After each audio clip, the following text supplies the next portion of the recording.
Hi Math 10C students, welcome to lesson 7.2 on solving a system of linear equations graphically. So if you remember in the last lesson, we were given two linear equations, so system of linear equations, and then we were asked to verify the answers by using the given points. Now in this lesson, what we're going to be doing is we're going to be graphing the two lines or the two linear equations, and then using the intersect of those two lines to figure out what the solution or the answer to the linear system is.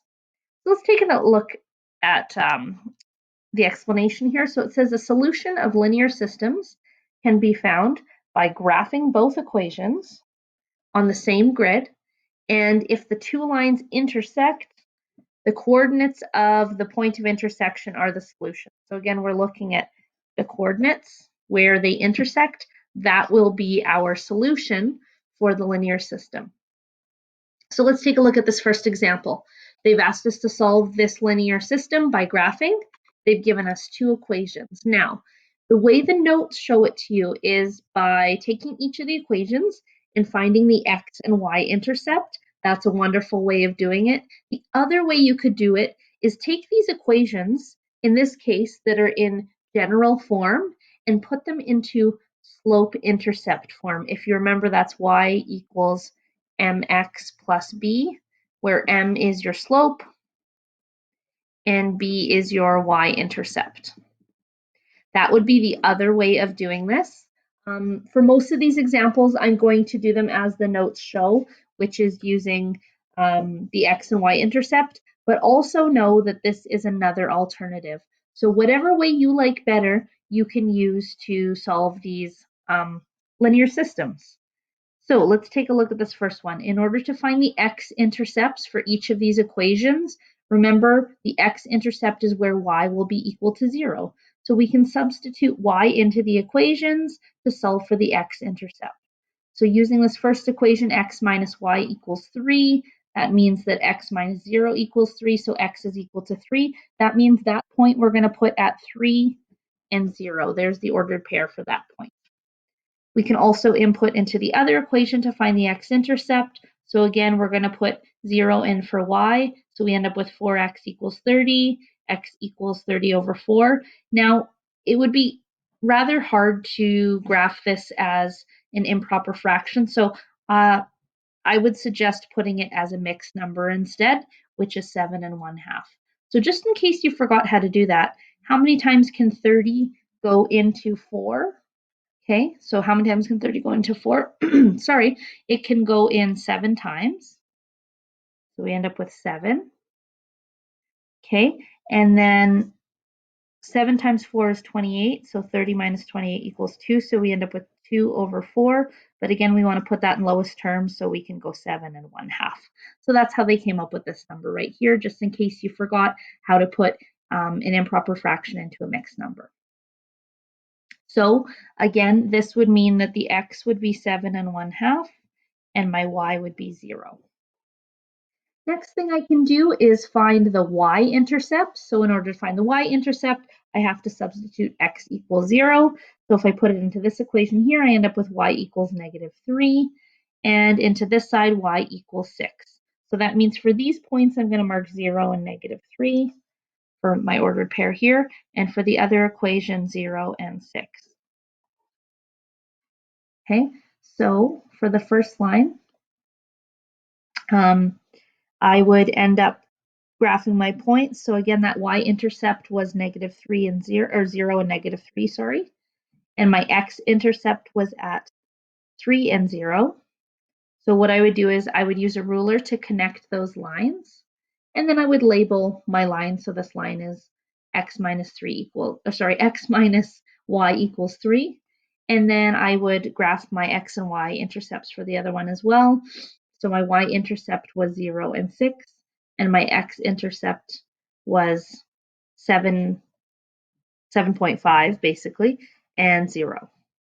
And then wherever the two lines cross, that will be the solution to my answer, or to my question, sorry. So in this case, it was 5 and 2. So the points were 5 and 2. Now, we can verify to check the solution to make sure that that works. So in order to verify, I would take each of those equations and substitute 5 in for x and 2 in for y. So I'll just flip the page. You can see here that they've done that at the top of the next page. Okay, so they put 5 in for x, 2 in for y. So we end up with 5 minus 2, which equals 3. That is the same as the right side. On this side, we have 4 times 5, which is 20, plus 5 times 2, which is 10. 20 plus 10 is 30, and the right side is equal to 30 as well. So yes, that solution did work for that equation. The next one, they have asked me to solve this linear equation by graphing. So I encourage you to pause the video now and then try the check question on page 384 on your own. And then you can unpause and watch me do the solution and make sure that you did it right. So these are my two linear equations. I'm going to use the intercept of the graph for each of the lines. So I'm going to start with my x-intercept. Remember, at my x-intercept, y will be equal to 0. So I have x minus 0 equals 5. So x is equal to 5. For the other equation, I have 3x plus 2 times 0. So I end up with 3x equals 10. And then 10 equals, or sorry, x equals 10 over 3. Now again, I want to put that into a mixed number. So 3 can go into 10 3 times. 3 times 3 is 9, so I'm left with 10 minus 9 is 1 over 3. So 3 and 1/3. So that is my two x-intercepts. Now I need to find the y-intercepts. In order to find the y-intercept, I have to substitute x equals 0. So anytime where there's an x, I'm going to put in 0. So 0 minus y equals 5. Y equals negative 5. The reason why is because this ends up as a negative y. That means I have to divide both sides by negative 1. And that's how I end up with negative 5. On the other side, I have 3 times 0 plus 2y. That gives me 2y equals 10. And divide both sides by 2. I end up with y equals 5. So the points that I'm going to mark here on the x-axis, I'm going to mark a point at 5 and 0. And the other point for this graph that I'm going to mark is 0 and negative 5. And again, I would suggest you use a ruler for these. It's even more important now because we want to have as accurate of a line as we possibly can. So I'm going to mark my 2 points. I have one at 5 and 0, the other one at 0 and negative 5.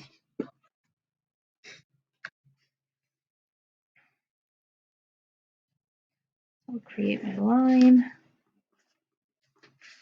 And this line is called x minus y equals 5. Okay, then I'm going to graph the other line. So I'm going to mark on the x-axis a point at 3 and 1/3 and 0. And then my other point is going to be at 0 and 5. Okay, so I'll start with 3 and 1/3. Again, I'm going to do this as best as I can. My other point is at 0 and 5. Connect those two lines. And I'll label that line 3x plus 2y equals 10. All right, and then the last thing I need to look is where did the two graphs intersect? So if I look, my intersect point is right here. The coordinates for that point are 4 and negative 1. So in order to check my answer, in order to make sure that that is in fact the right answer, I will verify. So there's a spot to do that on the next page. So I'm going to verify. That means anytime there is an x value, I'm going to substitute in 4. And wherever there's a y value, I'm going to substitute in negative 1. And we'll see if it works. So the first equation was x minus y equals 5. So the right side's equal to 5. And I'm going to input my numbers. That means I have 4 minus negative 1. Subtracting a negative is the same thing as adding. So 4 plus 1 is is 5. Okay, that worked. Now, this equation, my right side was 10. My left side is 3 times 4 plus 2 times negative 1. 3 times 4 is 12. 2 times negative 1 is negative 2. And that's equal to 10. So 5 is equal to 5. 10 is equal to 10. Left side equals right side. That means that my solution for this, x equals 4, y equals negative 1. Okay, so I was able to show that graphically and then verify my answer to show that yes, it is in fact correct. Let's take a look at this next example here. So it tells us Cassie has a grass cutting business. She charges $12 for a small lawn, $20 for a large lawn, and one weekend she earned $180 by cutting 12 lawns. So remember, I need to put that into two linear equations. I can do one for the 2 lawns combined equaling 11. So let's say we have S for small and L for large. So S plus L equals 11. And then I can include the prices of them in order to find the total price. So 12S, meaning $12 for the small lawn, and 20L, meaning $20 for the large lawn, equals $180, which is how much she earned. So the first thing they've asked us to do is to graph the linear system above. So I'm just going to show you the graph that was already done here. Okay, so they've graphed it. Again, how they would go about doing that is by finding the x and y intercepts, or in this case, the s-intercept and the l-intercept of each of them. Okay, so from this, I have my different points. So I have 11 and 0 for my s-intercept. Okay, and then the other point is the l-intercept. That one I'm going to plot at 0 and 11. And then for the other equation, I've figured out my s-intercept, so that's going to be 15 and 0 that I plot. And then for my l-intercept, that's going to be 0 and 9. So I'm not going to go through all the work here again because you did get a chance to do it in the previous question. You can just take a look at how they found those intercepts. So they've plotted S on the horizontal axes and they plotted L on the vertical axes. Keep in mind that you technically could have graphed them the other way around as well. It doesn't really matter because the intersect will be at the same spot. Now, just an important thing to note here, they've actually joined the points with a broken line, not a straight line across. The reason they used a broken line is because Cassie cuts a whole number of lawns. In this instance, she can't cut like a third of a lawn or half of a lawn. So remember, this is called discrete data. And discrete data, we don't typically join the points with a line. But in this case, in order to find the intersect of the two, I did need to find, I did need to connect the points with a line because otherwise I would not have been able to find the intercept. So that's why they used a broken line in this case. So remember, discrete data, that's where we can't have a portion of something. Continuous data, we would join with a line because we could have like a decimal value for it. So if you take a look at this graph and where our intersect is, it is at 5 and 6. Okay, so those are going to be my 2 points. That means that the 5 is going to be for the S value or my X value. That's the S value. And the 6 is going to be my L value. Again, in case you were wondering how I knew that, remember with any sort of points that we have an ordered pair, it's going to be X as the first value, Y as the second value. So since the S or the small lawns is plotted on my X axis, I need to use that as my X value. And since the large lawns is plotted on the Y axis, that would be my Y value. So the next thing they're going to ask you to do, of course, is to verify. So let's see if this is in fact correct. So they've already done the verification at the top of the page for you, but we'll just go through. So remember they said the point of intersect appears to be at 5 and 6, so that means 5 for S and 6 is L. So I'm going to input those values. 5 small lawns at $12 each equals $60. 6 large lawns at $20 each equals $120. those two add up to be 180, which was the right side of my one equation. And the other two values, the number of lawns equals 11, which was the other half. So the solution is in fact correct. So I encourage you to try the check on the next page, which is on page 386. Pause the video now, try the check on your own, and then you can unpause the video to watch me do the solution for the question. So it says here, Jerome purchased small and large packs. That means I'm probably going to use S and L again, of yogurt. The small packs contain 4 yogurt cups each. The large packs contain 12 yogurt cups. He purchased 9 multi-packs for a total of 60 yogurt cups. So from that, I can come up with 2 different equations. Small plus large equals 9 because we know there was 9 multi-packs total. And 4S, remember that's the number of cups in the small pack, plus 12L, that's the number of cups in the large pack, equals 60 cups total. So we are going to do a graph for this, but first we're going to figure out what our intercepts are. So our 2 equations are S plus L equals 9, and 4S plus 12L equals 60. So for my S-intercept, that means L has to equal 0. For my L-intercept, that means S has to equal 0. So let's try this first one. We have S plus 0 equals 9, so S is equal to 9. For the L-intercept, we have 0 plus L equals 9, so L equals 9. So that means when I plot my points, this point is going to be, now, how would I know? Well, let's look below. They've actually already started the graph for you there. So you can see that the small is written on the x-axis. So that means that this point here is going to be at 9 and 0. And they've wrote L on the y-axis, so this point is going to be 0 and 9. Okay, for the next equation, 4s plus 12 times 0 equals 60. That means 4s equals 60. Divide both sides by 4. S equals 15. That means this point I'm going to plot at 15 and 0. And for the next one, 4 times 0 plus 12L equals 60.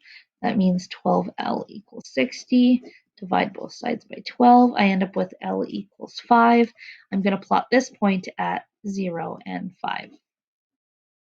Now, they've asked me down below to plot my points, draw a graph for each, and I'm going to use a broken line because, again, I can't have a portion or a decimal value of yogurt cups. They can only be whole numbers. So let's start with my first equation, S plus L equals 9. I'm going to plot a point at 9 and 0. Now, take a look at my graph here. If you look at the scale on the bottom, each space, instead of being 1, is actually 2 on the x-axis. So that means if I want to plot 9 and 0, I wouldn't plot here because that would be 10. So I'm going to plot halfway in between 8 and the next line.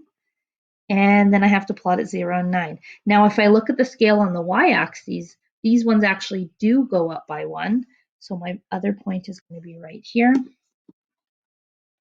So that's a really important thing. If they give you a graph with the axes already drawn on, please make sure you pay attention to the scale.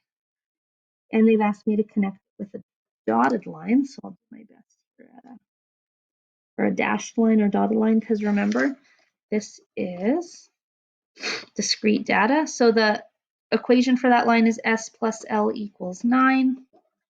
I'm going to plot my other points now. So I have one at 15 and 0. So remember, again, this would be 14 here, so 15 would be halfway. And then 0 and 5.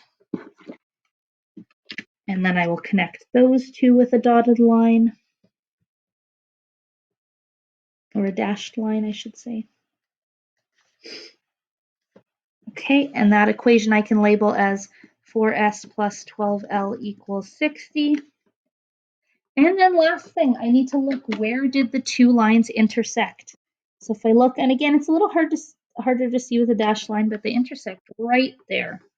So my coordinates for the x, remember each of these is 2, so that's going to be 6, or for the s in this case, and for the L will be 3. So that is my S value, that's my L value. Next part, of course, they're going to ask me to verify, make sure that this is in fact the correct answer. So let's verify. The 2 points I said I had were 6 and 3. Sorry. So 6 and 3, let's verify, let's see if that's correct. That means I have 6 smalls, 3 larges. 6 plus 3 is 9. We were told that the small packs have 4 cups each, and the large packs have 12. 6 times 4 is 24. 3 times 12 is 36. Add those together, we get 60 cups total. So the number of multi-packs is 9. The total cups is 6. The solution is correct, so that means that Jerome purchased 6 smalls and 3 larges. So this is the end of the guided practice. Now I'm going to suggest that you stop the video. I'd like you to do the practice questions. They go from page 387 all the way to page 390. And then once you're finished those questions, of course, you can take a look at the answer keys on the Google Classroom, correct your own, and make sure that you're really understanding how to do this. Because remember, when it comes to the actual assessment, it will be a little bit less guided. So again, instead of I might ask you to verify, but I'm not going to give you the left side, right side. I expect you to know how to do that. Or for the graphing, you're not going to be given the scale necessarily. Okay, so practice those questions, check your work, and please feel free to email me or stop by the Google Classroom or the Google Meet if you have any questions. Have a great day. Bye-bye.